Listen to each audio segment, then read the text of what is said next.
Olá, graça e paz, tudo bom com você? Esta aula de hoje, este estudo, será baseado no capítulo 13 da Confissão de Fé de Westminster, que trata a respeito da adoção. E começamos informando, dizendo para os irmãos que existe uma crença popular de que todos são filhos de Deus. Converso com as pessoas na rua e elas podem ser de várias religiões ou podem não ter nenhuma religião, mas todas elas dizem assim, eu também sou filho de Deus. E até eles acham que é arrogância da parte do crente quando o crente diz que apenas o crente é filho de Deus. Vocês são arrogantes, vocês são soberbos demais. Eu também sou filho de Deus, todo mundo é filho de Deus. Essa é a crença popular. Mas a Bíblia diz algo bem diferente disso aí, né? A Bíblia deixa bem claro que nem todas as pessoas são filhos de Deus. Então, se cremos que a Bíblia é a nossa única regra de fé e prática, se nós baseamos a nossa fé nela, a nossa crença nela, então nós não podemos concordar com essa declaração de que todo mundo é filho de Deus, porque a Bíblia diz que não é. Todos os seres humanos foram criados por Deus. Bom, talvez por isso, nesse sentido da criação, todos tenham uma filiação, participem dessa filiação divina, no sentido da criação, né? Então o homem pode dizer assim, qualquer pessoa pode dizer, eu sou filho de Deus. E a gente pode até admitir isso no sentido criacional, né? Que Deus criou a todos. Então, nesse sentido, a gente pode dizer que existe uma filiação por parte de todos, né? Isso significa que, por natureza, os seres humanos não são filhos espirituais de Deus, né? Porque essa filiação espiritual foi perdida por causa da queda, né? Então, embora os homens tenham sido criados, né, filhos de Deus, eles perderam essa filiação espiritual a partir do momento em que resolveram se rebelar contra Deus, a partir do momento que resolveram dar as costas para o Senhor, quebrar seus mandamentos e não andar mais de acordo com a vontade do Senhor. Então eles perderam essa filiação. O homem caído é chamado nas Escrituras de filho da ira de Deus. Note, a Bíblia não chama o homem decaído de filho de Deus. Chama o homem decaído, o homem ainda não arrependido dos seus pecados, diz que ele é filho da ira, diz que ele é filho da desobediência. O fato de o homem caído não ser filho de Deus, isso não significa que ele é um órfão, isso não significa que ele não tenha um pai espiritual, né? Mas a Bíblia é clara em dizer, e até em ofender, ela tem uma verdade quanto ao homem caído, ela tem uma verdade quanto ao homem sem Cristo, que ofende o homem caído. E com essa verdade que ofende, é que aquele que não é filho de Deus, na verdade, é filho de Satanás. Note que na vida espiritual não existe neutralidade, né? A pessoa, ninguém pode pensar, bom, eu não sou filho de Deus, mas também eu não sou filho do diabo, não. Ou a pessoa é filho de Deus, ou a pessoa é filho do diabo, não tem neutralidade. E a Bíblia é clara em mostrar que aquele que ainda não nasceu de Deus, aquele que ainda não crê em Cristo, que não tem Cristo como Salvador e, consequentemente, não é filho de Deus, ele é filho do diabo, ele é filho do maligno. Certa vez, alguns judeus tentaram dizer a Jesus que todos eles eram filhos de Deus, mas a resposta que Jesus deu para eles foi uma resposta muito forte. Em João capítulo 8, verso 44, diz, vós sois do diabo, que é vosso pai, e quereis satisfazer-lhes o desejo. Então Jesus acusou os judeus que diziam que Deus era pai deles de filhos do diabo. Foi o que Jesus Cristo disse daqueles judeus. Então, com base nisso tudo, nós, então, à luz da Bíblia, contestamos a mensagem de que todos nós somos filhos de Deus. Contestamos a mensagem de que todas as pessoas, todos os homens, todas as mulheres são filhos de Deus. Não são. Não são. Há aqueles que são filhos de Deus e aqueles que são filhos do maligno. Por exemplo, o apóstolo João, tratando de Caim, chamou Caim de filho do maligno. Jesus contou a parábola do trigo e do joio e ele disse: os joios são os filhos do maligno. Então a Bíblia não dá margem para que todo mundo seja filho de Deus. Alguns são filhos do maligno, são filhos do diabo, de Satanás, e apenas outros é que são filhos de Deus. Vamos nos voltar então, irmãos, agora para a nossa confissão de fé de Westminster e ver alguns pontos que ela trata a respeito da adoção. E o primeiro ponto para o qual eu chamo sua atenção, que está na confissão de fé, é que a confissão de fé faz uma ligação entre a justificação e a adoção. Então, a gente aprende da confissão de fé que a adoção é fruto da justificação. A confissão de fé diz assim, veja, todos os que são justificados é Deus servido fazer participantes da graça da adoção. Por essa graça, eles são recebidos no número dos filhos de Deus. Né? Então, o que é que a gente vê aqui nesse parágrafo da confissão de fé? Que só pode ser declarado da família de Deus aquele que já foi justificado, aquele que já foi perdoado dos seus pecados, aquele que já foi reconciliado com Deus através de Jesus Cristo. Apenas esse pode dizer que é filho de Deus. Então, nenhum pecador que ainda não foi justificado pode ser declarado filho de Deus, pois este tal continua debaixo da condenação do pecado, visto que ainda não foi perdoado nem reconciliado com Deus. Então a gente não pode impedir que um pecador diga: eu também sou filho de Deus. A gente não pode impedir. O que a gente pode fazer é tentar contra-argumentar com ele de que ele está errado, de que ele só pode ser filho de Deus a partir do momento que ele for justificado pela fé em Jesus Cristo. Mas discutir com ele, debater com o pecador, não significa que a gente vai convencer o pecador de que ele está errado. Ele pode morrer nessa sua convicção errada de que ele é um filho de Deus, quando na verdade não é. Então, filho de Deus é apenas aquele que foi justificado pelo sangue de Jesus, aquele que foi justificado pela fé. Esse é recebido por Deus em sua família, como seu filho espiritual. A Bíblia diz que os filhos de Deus são todos aqueles que receberam a Jesus como seu Senhor e Salvador. Por exemplo, João capítulo 1, versos 11 e 12, fala de dois tipos de pessoas. Aqueles que não receberam a Cristo e, consequentemente, não são filhos de Deus, e aqueles que receberam a Cristo e, consequentemente, são filhos de Deus. Então, João capítulo 1, 11 e 12 diz: veio para o que era seu, e os seus não o receberam. Então nós temos aqui a Bíblia dizendo que alguns não receberam a Cristo. Quer dizer, esses que não receberam a Cristo não podem ser filhos de Deus. Daí o versículo 12 diz: mas a todos quantos o receberam, o que aconteceu?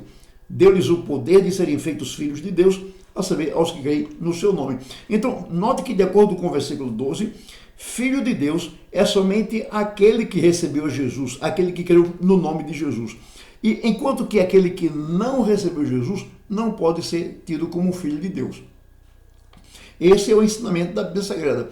Filho de Deus é apenas aquele que, por assim dizer, aceitou a Jesus pela fé, que já creu no nome de Jesus, que já creu na obra que Jesus realizou na cruz do Calvário. Aí esse sim é perdoado dos seus pecados, é reconciliado com Deus através de Jesus e então é recebido na família de Deus. Então é fato que nem todos os homens e mulheres receberam a Jesus como seu Salvador. Logo, a mensagem de que todos são filhos de Deus é falsa. Essa é uma experiência que todos nós temos, de que nem todo mundo, através de sua atitude, mostra que realmente recebeu Cristo. A gente vê homens e mulheres que andam quilômetros e quilômetros de distância de Cristo, todavia esse pessoal diz que também é filho de Deus. Não é, porque não recebeu Jesus ainda, não creu no nome de Jesus, não teve seus pecados perdoados e não foi reconciliado por Deus através de Jesus. Então esse pessoal não é filho de Deus, é apenas criatura de Deus, só e nada mais. E nessa condição de apenas criatura, essa pessoa não tem nenhuma vantagem. Ela, se morrer nessa condição, ela vai para o inferno, vai para a perdição eterna. A confissão de fé, depois disso, mostra que aqueles que são recebidos como filhos de Deus recebem alguns privilégios.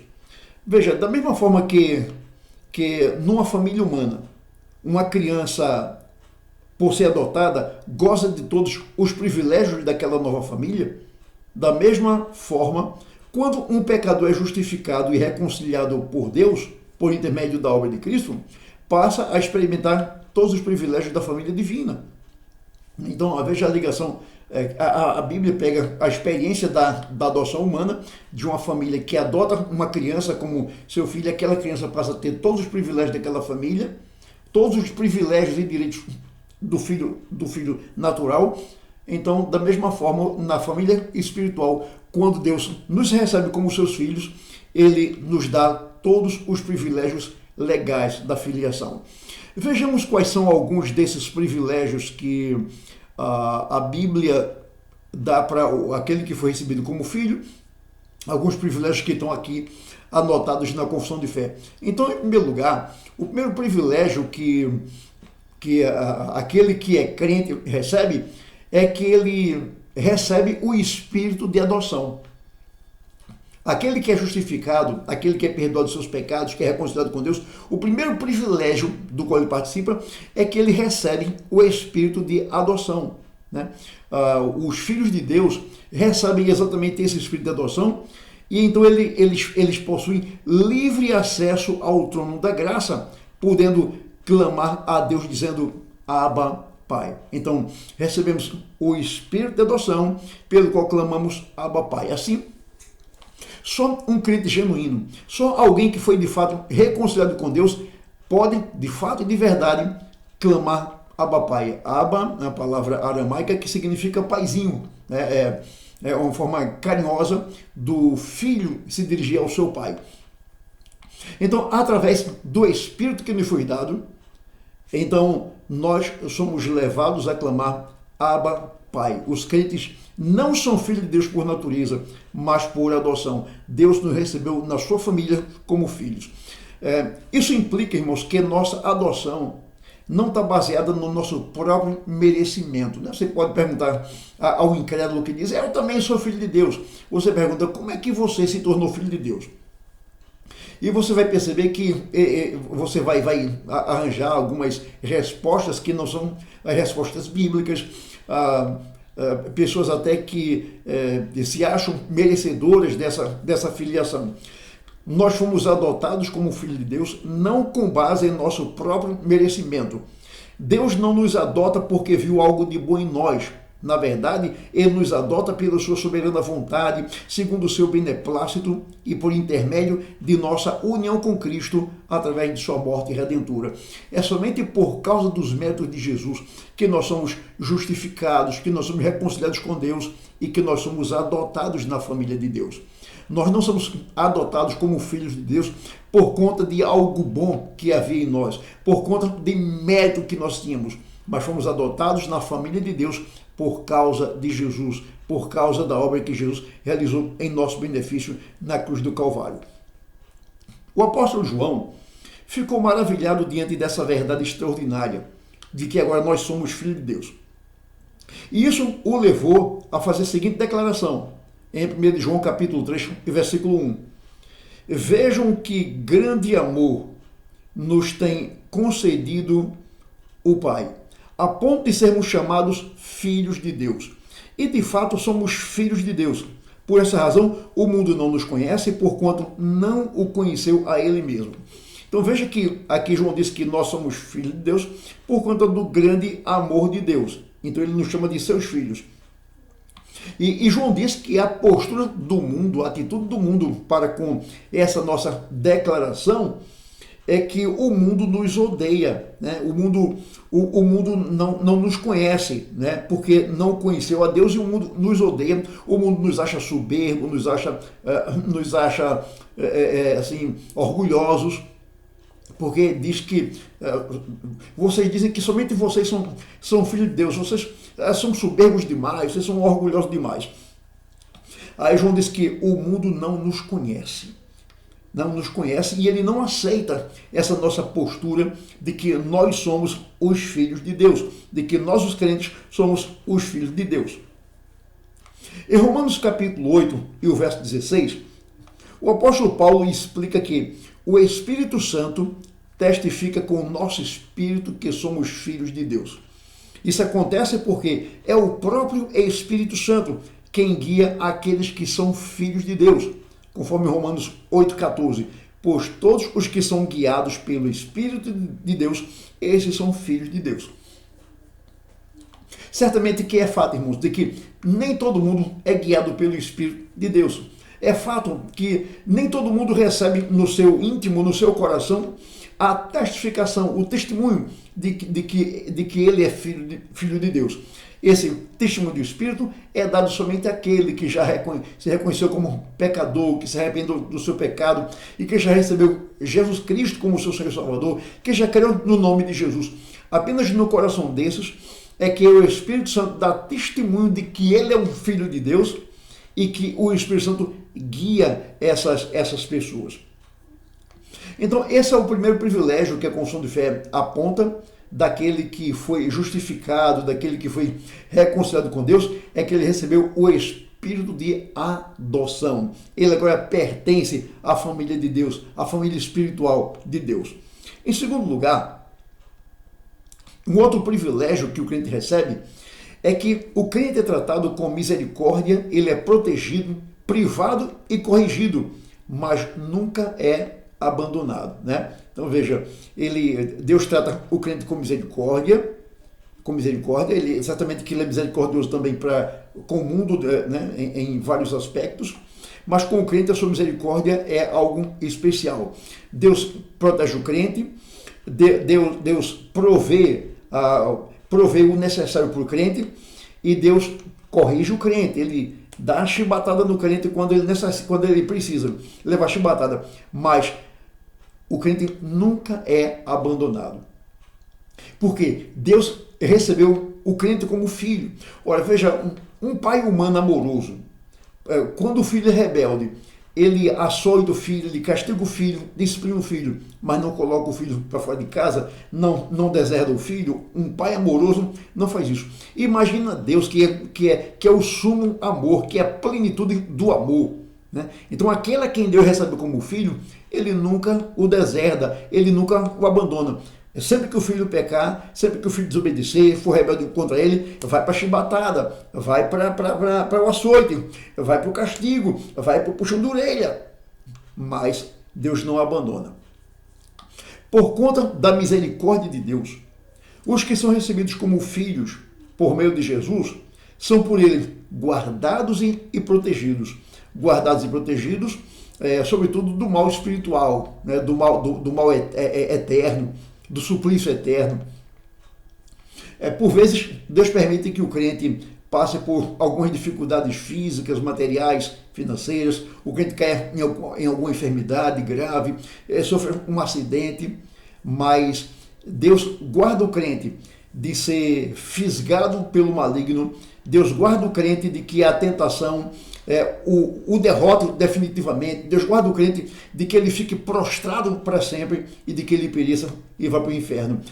Então, os crentes são guardados e protegidos por Deus, porém todo esse cuidado também inclui correção e repreensão. Então, Hebreus capítulo 12, versículo 6, é uma citação de Provérbios 3,12, diz: porque o Senhor corrige a quem ama e açoita a todo filho a quem recebe. Isso é importante, porque a gente vive numa era em que, para muita gente, disciplina não rima com amor, e amor não rima com disciplina. Aquele que ama não castiga, aquele que ama não fere. Grande engano, pelo contrário, porque eu amo, eu firo, para que o mundo não abra uma ferida maior naquele a quem eu amo. Então, o texto diz que Deus nos ama. E porque Ele nos ama, Ele nos corrige. Porque Ele nos ama, Ele nos açoita. E o açoite de Deus, a correção de Deus, exatamente para o nosso bem, para que nós corrijamos os nossos erros e andemos melhor com Ele. Essa correção acontece quando nos desviamos dos mandamentos do Senhor e caímos em algum pecado. Então, por conta disso, ficamos debaixo do paternal desprazer de Deus. Veja que Deus não deixa de ser o nosso Pai, né? Mas exatamente porque Ele é o nosso Pai e nos ama, Ele nos disciplina, nos corrige. Então ficamos debaixo do paternal desprazer de Deus, que nos disciplina, nos privando de suas bênçãos, como a certeza de sua presença e a certeza da salvação. Veja que quando um crente não está bem com Deus, quando ele está afastado dos mandamentos do Senhor, quando ele até se aparta da casa do Senhor, ele fica privado da presença de Deus. Ele não tem certeza de que Deus está com ele. Ele não tem alegria com Deus, em servir a Deus. Ele não tem certeza da salvação, ele passa a ter dúvida da sua salvação, e nessa condição ele não tem alegria em ir à igreja. O Salmo 122 para ele quase não existe. Alegria-me quando me disseram vamos à casa do Senhor. Ele não pensa mais nisso. Ele não tem mais alegria em ir à casa do Senhor. Ele fica privado, como já disse, da presença de Deus, ou da certeza da presença de Deus e da certeza da salvação. E então o seu coração se enche de dúvida dessas bênçãos. Veja bem, um crente verdadeiro, um crente genuíno, nunca perde a presença de Deus, nunca perde a salvação, mas por conta do seu pecado, ele passa a ter dúvida disso, ele passa a duvidar disso, de que Deus está com ele, de que ele não está mais salvo, né? Então, o pecado é que traz para ele toda essa dúvida, mas Deus mesmo nunca abandona seu filho. O Filho de Deus é que se afasta de Deus, se afasta dos caminhos do Senhor, mas Deus é um Pai amoroso que está sempre à espera da volta do seu filho, a exemplo do filho pródigo. O filho pródigo saiu de casa, passou muito tempo fora de casa, mas o pai ainda o aguardava, e quando o filho se arrependeu do seu erro e que voltou para casa, o pai o recebeu de forma amável. Então veja bem, o crente cai em pecado, ele abandona os mandamentos do Senhor, cai em pecado, e por conta disso ele fica privado das bênçãos do Senhor, como ele fica privado da certeza da presença de Deus, da alegria da presença de Deus, ele fica privado da certeza da salvação, ele fica privado da alegria de ler a Bíblia, da alegria de orar, da alegria de ir à igreja. Porém, irmãos, esta condição pode ser modificada. E quando essa condição é modificada? Quando o crente reconhece seu pecado, quando ele se arrepende, quando ele decide confessar e abandonar seu pecado, ele renova a sua fé, ou seja, ele renova sua comunhão com Deus, ele se volta do mundo para Deus, do pecado para Deus, em arrependimento, pedindo perdão ao Senhor. Então, Deus perdoa seu pecado e o restaura, na sua vida espiritual. E ele passa de novo a ter certeza da presença do Senhor na vida dele, ele passa de novo a ter certeza da salvação, ele passa de novo a ter alegria nas coisas de Deus, alegria na igreja, na Bíblia, na oração e muito mais. Uma terceira bênção, ou um terceiro privilégio que o crente recebe por conta da adoção, é que ele recebe o selo e o penhor, do Espírito para o dia da redenção. Efésios capítulo 1, verso 13, a parte B, e o verso 14 diz: tendo nele também crido no Evangelho. Paulo diz que ouvimos o Evangelho da nossa salvação, aí diz, tendo nele também crido, fostes selados com o Espírito Santo da promessa, o qual é o penhor da nossa herança, até o resgate da sua propriedade, em louvor da sua glória. Então Paulo aqui fala de selo e penhor do Espírito. Irmãos, aqui nessa passagem eu quero fazer uma denúncia contra o movimento pentecostal. O movimento pentecostal acusa o crente presbiteriano, por exemplo, de não ter o Espírito Santo, porque o Espírito Santo ele tem que vir e ser evidenciado através de línguas, etc. E você recebe o Espírito Santo quando você passa muito tempo em vigília, em jejum, em oração, subindo o monte, descendo o monte e fazendo uma série de coisas. Bom, eu poderia citar várias passagens, mas não é o nosso propósito aqui. Então eu quero, a partir dessa passagem, mostrar que os crentes recebem o Espírito Santo como selo e como penhor, não depois de muito tempo de oração, não depois de muito tempo de jejum, de frequência a monte. Mas o texto aqui diz que o homem recebe o Espírito Santo quando ele ouve o Evangelho, né? Paulo diz, tendo ouvido o Evangelho da vossa salvação, e tendo nele também crido, fostes selados com o Santo Espírito da promessa, o qual é o penhor da nossa herança. Então, quando é que nós recebemos o Espírito Santo? Recebemos o Espírito Santo quando nós ouvimos o Evangelho e cremos no Evangelho. Naquele momento, o Espírito vem habitar em nós. O próprio Jesus, em João capítulo 7, versos 38 a 39, ele fala, aquele que tem sede, vem a mim e beba. Né? Vem a mim e beba. E o contexto diz, ele disse isto a respeito do Espírito que haviam de receber os que nele crescem.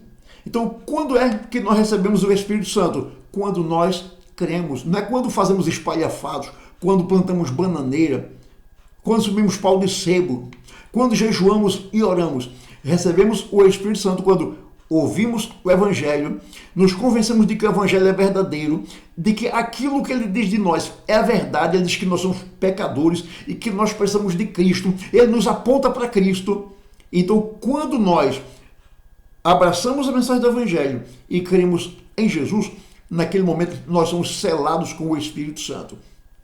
Paulo, lá em Atos 19, pregando para judeus de Éfeso, ele perguntou assim, recebestes o Espírito Santo quando crestes?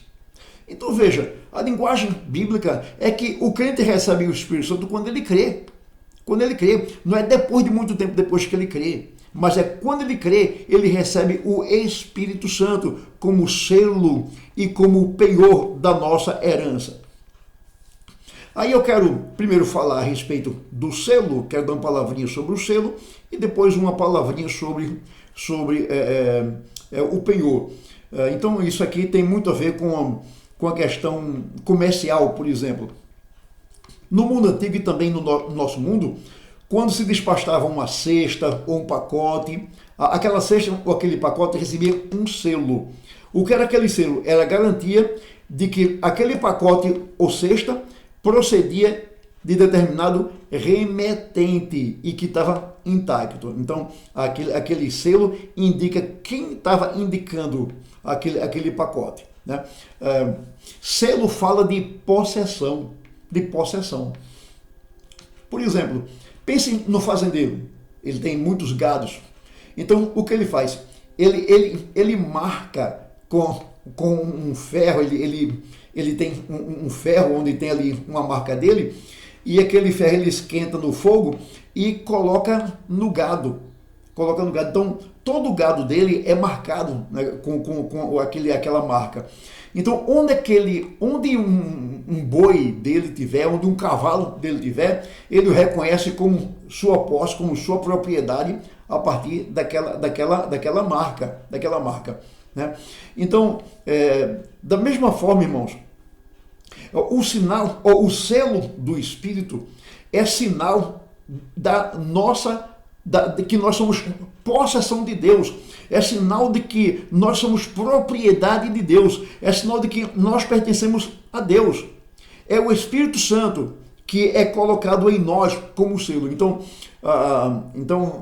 o gado tinha lá a marca, o selo do seu dono, indicando que aquele gado pertencia ao dono, e o Senhor Deus diz que nós pertencemos a Ele. E para indicar, para garantir que nós pertencemos a Ele, o que Ele faz? Ele coloca em nós uma marca, Ele coloca em nós um selo, e esse selo é exatamente o Espírito Santo, que nos foi dado, e o Espírito Santo nos conduz ao conhecimento de Deus. O Espírito Santo é aquele que capacita o crente a enfrentar a vida e não desfalecer. O Espírito Santo é aquele que diz ao crente o que ele deve fazer, e o Espírito Santo dá força ao crente para ele fazer o que ele tem que fazer. O Espírito Santo nos mostra a vontade de Deus e nos capacita a realizá-la. Ele veio morar em nós. Nós somos chamados de templo do Espírito Santo. Ele está em nós, primeiramente como marca de que nós somos propriedade de Deus. Ele está em nós como uma indicação de que nós temos um dono, de que nós temos um Senhor, de que nós somos servos de alguém. Esse alguém é Deus. Então, o Espírito Santo é a marca de Deus em nós, é o selo de Deus em nós, que garante que nós somos dele. Quanto ao penhor, Paulo diz que, além de termos recebido o Espírito Santo como selo, indicando que nós somos propriedade de Deus, ele diz que nós também recebemos o Espírito Santo como penhor, né? Paulo que chama o Espírito de penhor de nossa herança. O que era o penhor? O penhor consistia numa parte do preço de compra dado antecipadamente como garantia de que, no seu devido tempo, seria pago o resto do preço, né? Então, o penhor, por exemplo, nos nossos dias, você compra um carro, por exemplo, e o carro custou, digamos, 30 mil, aí você dá, digamos, 15 mil, e é um sinal que você dá, e aquele valor antecipado que você pagou na agência é um sinal, que ele diria, é um sinal de que você, em determinado tempo, vai cumprir com o restante do valor, aqueles outros 15 mil que estão faltando, você vai cumprir, vai cumprir. Caso contrário, você vai sofrer sanções da lei, você vai perder o carro, por exemplo. Então você dá um sinal como garantia de que você vai completar o pagamento do bem que você adquiriu. Então, irmãos, o que Paulo diz, pois, é que a experiência do Espírito Santo que temos neste mundo é uma antecipação das alegrias e bênçãos do céu. Veja, pode até acontecer conosco de a gente comprar um bem e dar uma entrada e depois a gente não cumprir mais com o nosso compromisso e, consequentemente, a gente pode perder o bem. Mas com Deus isso não acontece. Deus, ele nos prometeu uma herança eterna. Deus nos prometeu a salvação eterna. Cristo prometeu que viria buscar o crente. Cristo prometeu que viria buscar a igreja. E ele deu essa certeza.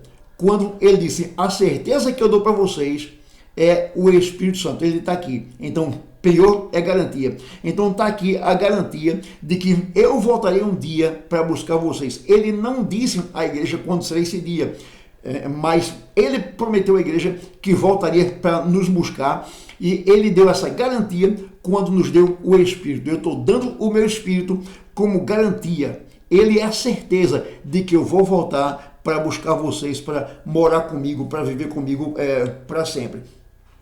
Então, o Espírito Santo foi dado como uma antecipação das alegrias e bênçãos do céu. E, ao mesmo tempo, ele é garantia de que um dia entraremos na plenitude do conhecimento, do poder e da alegria. Então, ele está conosco, o Espírito está conosco, como certeza de que Jesus virá nos buscar. Ele é garantia de que algum dia entraremos na plena possessão da felicidade e da bem-aventurança de Deus. Esse penhor é só uma antecipação da alegria em que entraremos um dia, né? Então, por conta da presença do Espírito na sua vida, o crente não pode duvidar da volta de Jesus e não pode duvidar de sua redenção eterna, porque o Espírito Santo, meu irmão, está na sua vida como essa garantia de que Deus haverá de completar a obra que começou em você, a obra que completou em nós. Então, o Espírito Santo é a garantia de que a obra do Senhor será completada em nossa vida.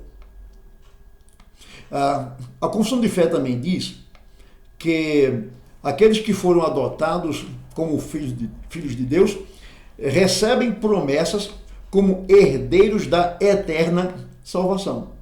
A Bíblia diz que se somos filhos de Deus, logo também somos seus herdeiros e co-herdeiros com Cristo. Isso quem disse foi Paulo em Romanos 8,17. Ora, se somos filhos, somos também herdeiros, herdeiros de Deus e co-herdeiros com Cristo. Se com ele sofremos, também com ele seremos glorificados. Né? Então, note que aqui diz que nós somos herdeiros de Deus e co-herdeiros com Cristo, e diz que nós seremos glorificados com Cristo. Gálatas capítulo 4, verso 7 diz: de sorte que já não és escravo, porém filho, e sendo filho, também herdeiro por Deus. Esse é então um outro privilégio que o Senhor deu a todo aquele que recebeu como filho, herdeiro de uma eterna herança, herdeiro da vida eterna. Os filhos de Deus têm direito a uma herança por causa de sua união com Cristo.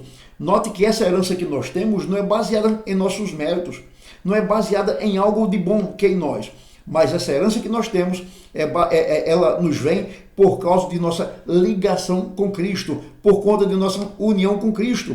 Essa herança nunca se perderá, essa herança nunca se acabará, é uma herança inalienável, conforme ensinado por Pedro na sua primeira carta, capítulo 1, versículo 4. Pedro diz: para uma herança incorruptível, sem mácula, imarcessível, que não murcha, reservada nos céus para vós outros.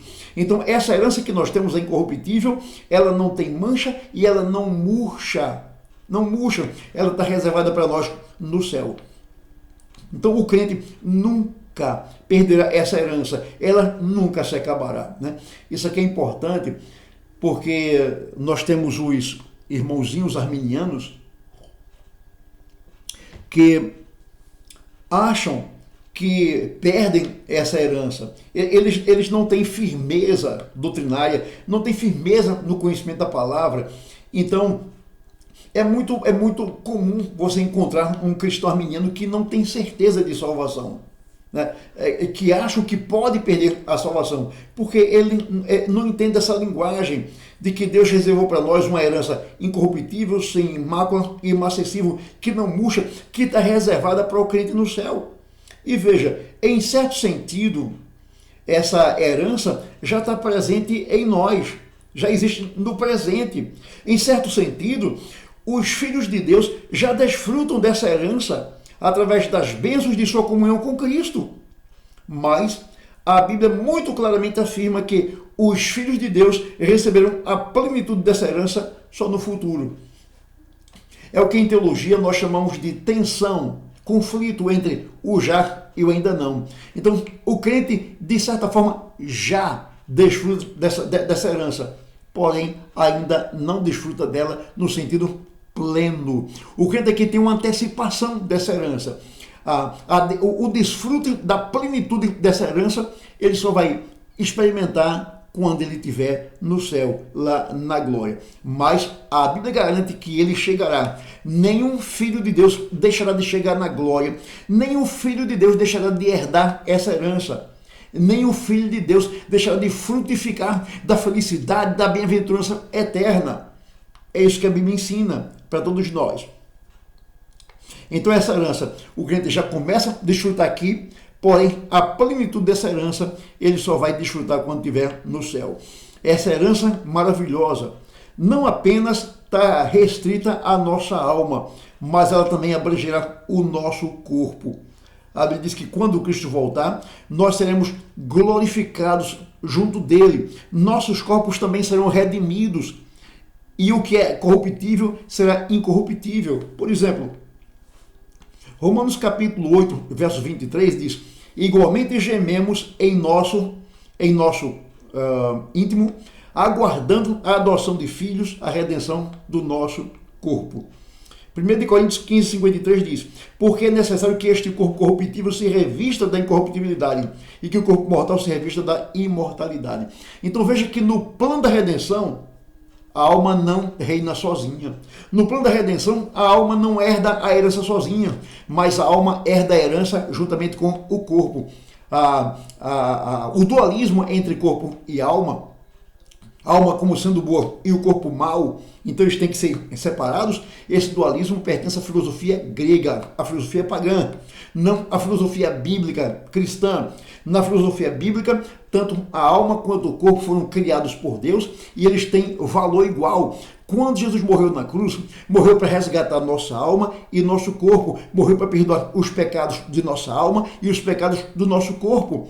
Daí a grande doutrina da ressurreição. A Bíblia ensina que os crentes vão ressuscitar para que, junto corpo e alma, ele reine com Cristo. De sorte que, por conta da ressurreição, o corpo do crente hoje que é corruptível vai ser incorruptível. O corpo do crente que hoje é mortal vai ser imortal. Portanto, irmãos, no céu nós herdaremos um novo nome com Cristo. Nós no céu nos assentaremos ao lado de Cristo em seu trono e nós reinaremos com Cristo. Os filhos de Deus possuem direito legal sobre esta herança eterna.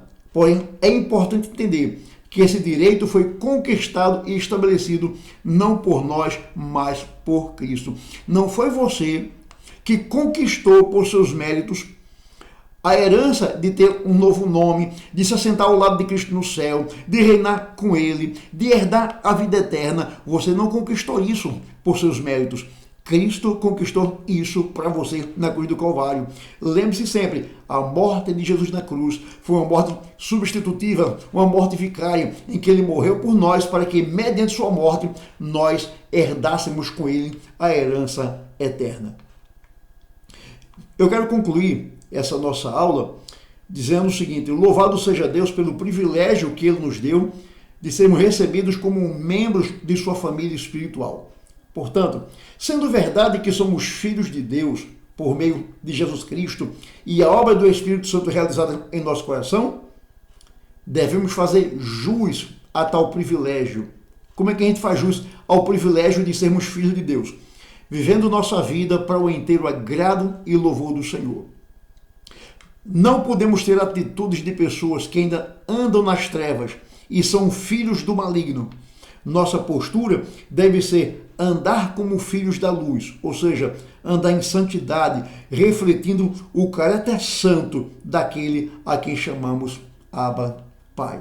Então, irmãos, nós somos filhos de Deus, logo nós devemos agir como filhos de Deus e não como filhos da desobediência, não como filhos da ira, não como filhos do maligno, não como filhos do diabo, mas como filhos de Deus, vivendo uma vida para o inteiro agrado e louvor da glória do Senhor. Amém.